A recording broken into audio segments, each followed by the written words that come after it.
Hello, hello!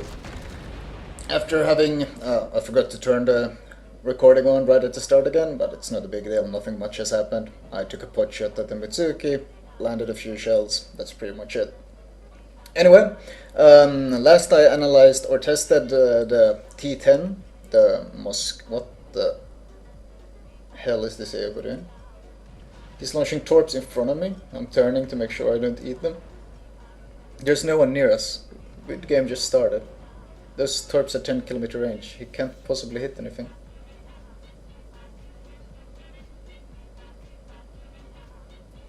Asking him what he's doing. Just recommending he doesn't do that again, because that was very unintelligent. Anyway, the Kirov is an interesting ship. Obviously, after trying the T10, I wanted to test the T5, since T5 is a bit of a golden spot with a lot of money making and a lot of different, basically, this interesting balance at T5. Okay, this Ioba just told me I'm a battleship. That's why I would never have been able to catch those torps. He can't tell the difference between a cruiser and a battleship. Okay, like the Kirov, I guess, is pretty big. Rests pretty high in the water. And I guess, well, I guess that points out that yes, the ship rests pretty high in the water thanks to this Aoba, but the fact that he can't tell the difference. And now he's telling me that he probably knows better what to do. Okay, I shouldn't really get into a pissing contest with this guy. I actually looked up the stats on this guy. He's played less than 200 battles, and his average damage on the Aoba is like 16k. So it's a very new player who has a very high opinion of himself. Now he tells me good luck dying, because he expects me to die, I guess. Anyway, after testing at the Moskva, I obviously want to test the Kirov, because the T5 is a bit of a golden area when it comes to balance. Like, there's a lot of competitive ships at this area. Like, there's some premiums that are a bit over the top, like the Gremyashi and the Murmansk.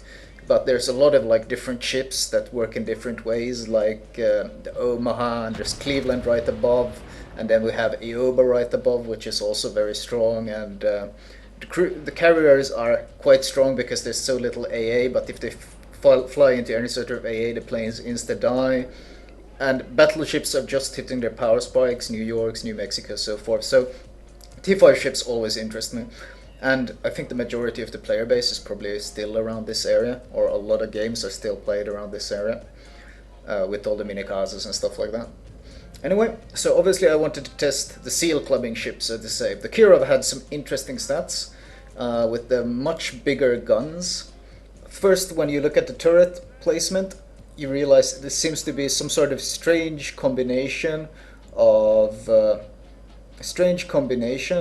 basically someone who slapped Furutaka guns into turrets and put them on a Cleveland. That's kind of what it looks like. The reload is obviously quite long, but the range is very, very nice. In fact, the range is surprisingly good.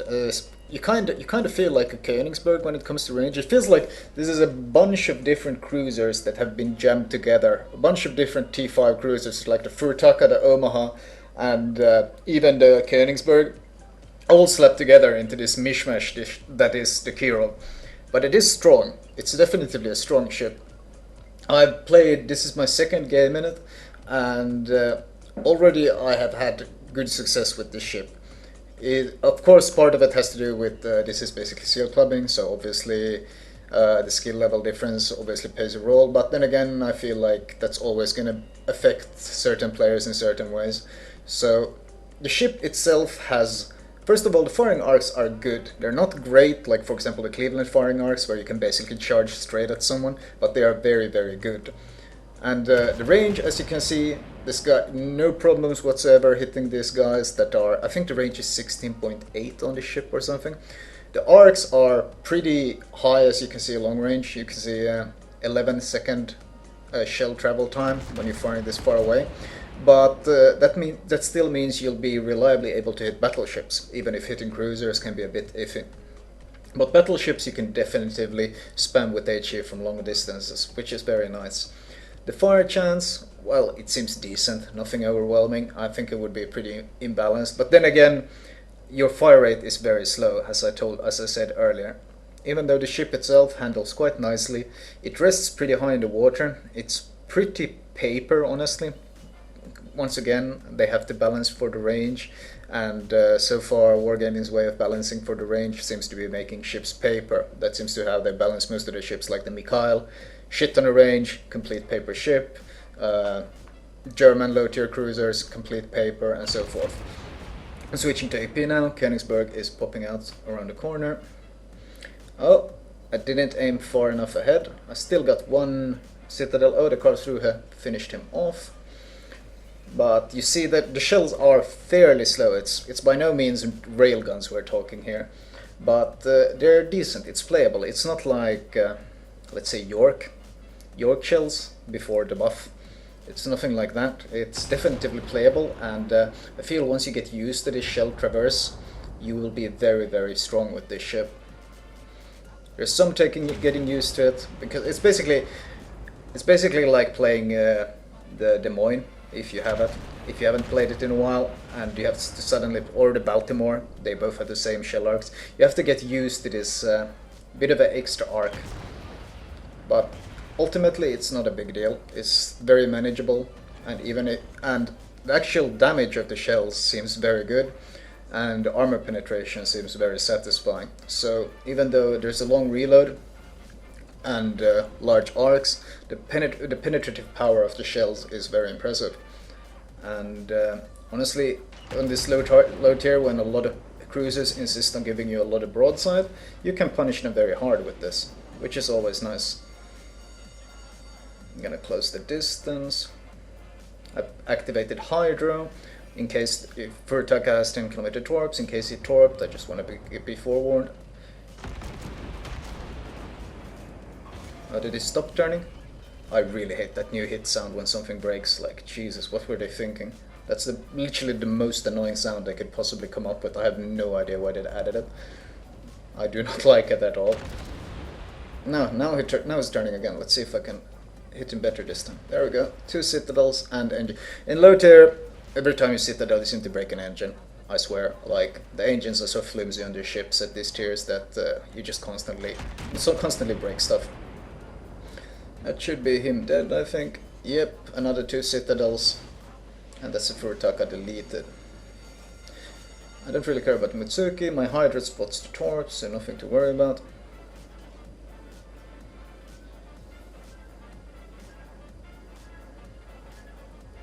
I'm gonna push. There's a plane spotting me. That's a bit annoying. There was an Eoba down there I kind of wanted to push into and fight. But this plane spotting me is a bit annoying. Another one of the weaknesses of the ship, obviously, if you look at the minimap, you see that white circle around me? That's my concealment range. I'm using a default captain, not a premium one or like a leveled up captain, but basically a captain you would have yourself at tier 5.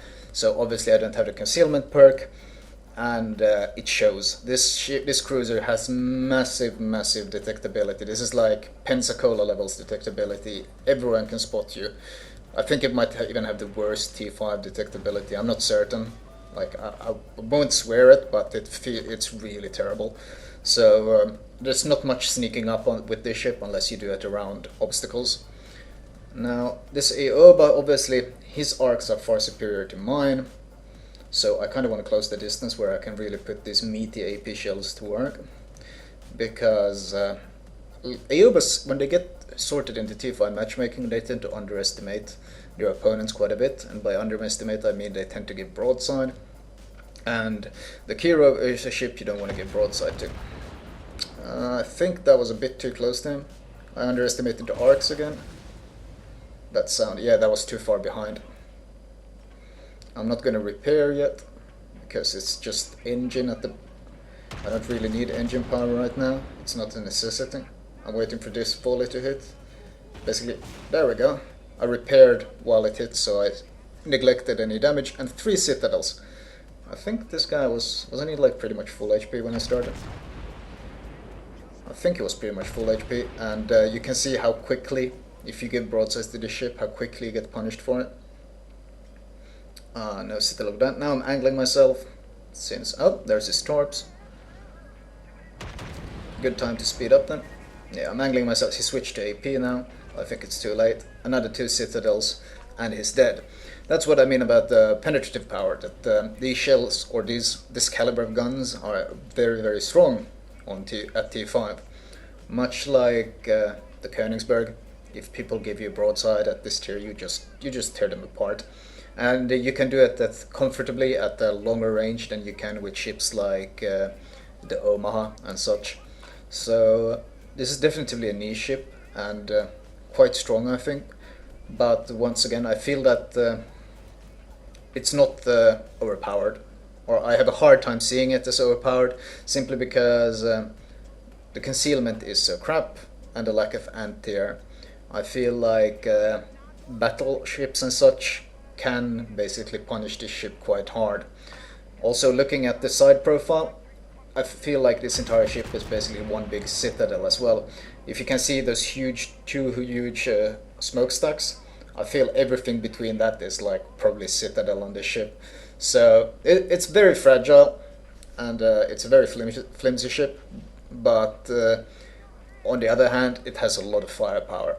So it's an interesting combination, and unlike the Königsberg, I actually think this one is more fun to play than the Königsberg was, because the Königsberg benefited more from running away from fleeing, whereas on this ship, closing the distance seems to benefit you more, since you can put those guns to work. But and another thing that seems to be a common theme with all these Russian cruisers, if you see how high it rides in the water, especially the citadel part of the ship, there seems to be just a lot to shoot on this ship, which is obviously a weakness. But once again, it's a weakness for the sake of balance, so I don't mind it too much. I have yet to see how durable the turrets are. I haven't lost one yet, but I've played so few games, so it's hard to make any sort of statement on that. But we shall see. But obviously, since you angle yourself towards the enemy often and you have two turrets in front, there's obviously the risk of losing turrets. Especially in T5, you kind of tend to lose turrets on every ship quite easily, except for battleships. So I wouldn't be surprised if you'd end up losing a turret or two in some of these games, with the way you're positioned and with the way you angle yourself. But then again, that's something that just happens, and that's basically a low tier issue on cruisers mostly. It doesn't happen nearly as often in higher tiers. I should be able to finish this guy off. Looks like I'm capping as well. Landing some citadels, but that's again nothing special. That's something every cruiser can do with HE against these low tier carriers, because they have literally no... that sound. Jesus Christ. I feel like they took some old like direct message PM thing and just added it to the game for some reason.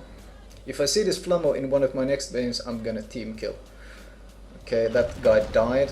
That was the Aoba who told me good luck dying. He went and died, and now he's mad at me. I have no idea why he's mad at me. Maybe because... oh, there's Torps. Yeah, that's the guy. I called him out on those really stupid Torps. I have no idea what this guy... I don't know. I think he fucked up something and I was trying to blame it on me. But yeah, this is gonna end. I'm about to cap this camp. There's nothing they can do to stop me. I'm undetected right now. I made sure I kept this island between me and the Congo, hence why I kind of like rammed into it. Oh, Berg is still here. Gonna finish this kill. Will I get it before the game ends? I should be able to get it. Ah, there we go. Stop thinking you got speed, noob. Okay. poor Ayoba.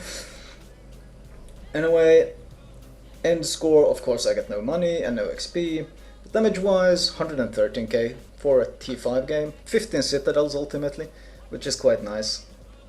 This was T5 to 6 basically, so not bad for a T5 ship, especially with how little experience and how low level my captain is.